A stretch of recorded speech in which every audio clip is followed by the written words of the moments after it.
Sometimes camping can be serious business.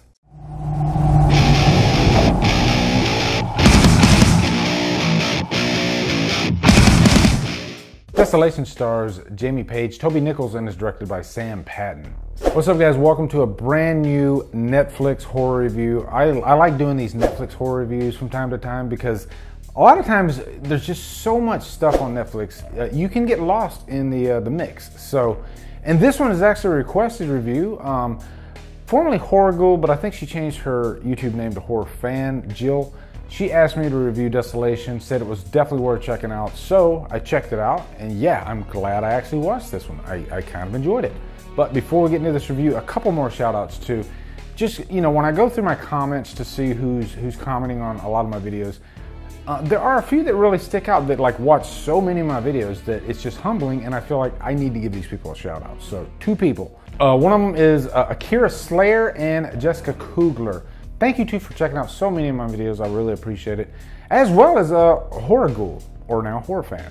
Jill's also a really good friend. She constantly checks out a lot of my videos. I really appreciate it. Appreciate the support you guys give me. And I appreciate my patrons. I just passed 70 patrons, which is insane to me. Thank you all so much for supporting what I do. Know that those donations go directly back into this channel, upgrading my equipment, making my videos the best that they can possibly be. Anyway, on to the review. Here we go. Quick plot synopsis. This is one of those camping horror movies. I won't say slasher. This is not a slasher. It's more of, you know how you have a home invasion movie? Well, this is like a camp invasion movie. That's really what this is. But more than anything, I think it's just character based. You have only 3 characters in this movie, maybe 4. You got these 2 friends and the son, and then you got this really mysterious hiker that's stalking them along the way. But the main story here is that the father passed away, and so the mother and the son and her friend, they go up hiking into this mountainous area, and they want to scatter his ashes.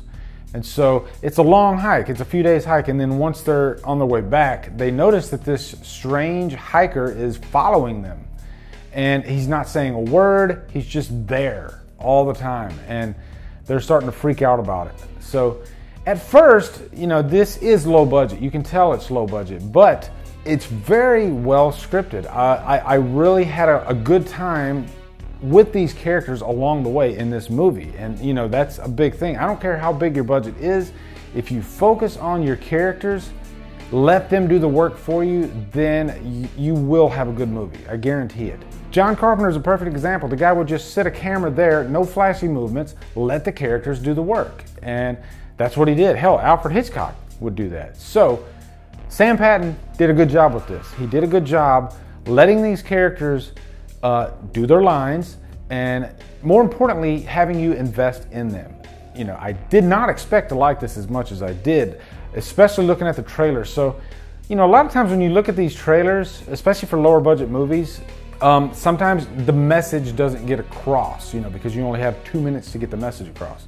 This is one of those movies where I saw the trailer, I didn't think it was going to be that good, watched it anyway, and I'm glad I did, because like I said, really good character moments in this. And one of the big things about this, one of the big takeaways, is the relationship between the son and the mother, Sam and Abby. I think the big thing here is Abby is constantly throughout this movie trying to protect her son Sam, keep him safe. And then there's a moment in this movie where he has had enough. He says, "Mom, you need to let me be a man. Let me stand up. Trust in me." Understandably, you know, a parent is not going to trust their children, especially in moments of danger like this, out of safety's sake. And that's what happens in this movie. So you have a nice little arc there between these two. You know, they start off where the kid, he seems almost, I guess, you know, to us, maybe a little annoying at first, but he's not annoying. He's just grieving for his father. But then throughout the movie, he starts coming to his own and realizes that, hey, my mom's freaking out here. I need to step up. And what would my father want me to do in this situation, more importantly? And that's what he does. So, fine performances by those two especially. Now, on to the cons. My biggest con with this movie is with the hiker. the stalker, I guess you could say.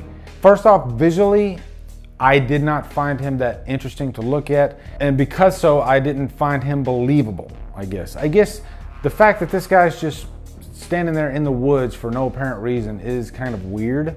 No, when you talk about your best like stalker movies, I think The Hitcher is a great example.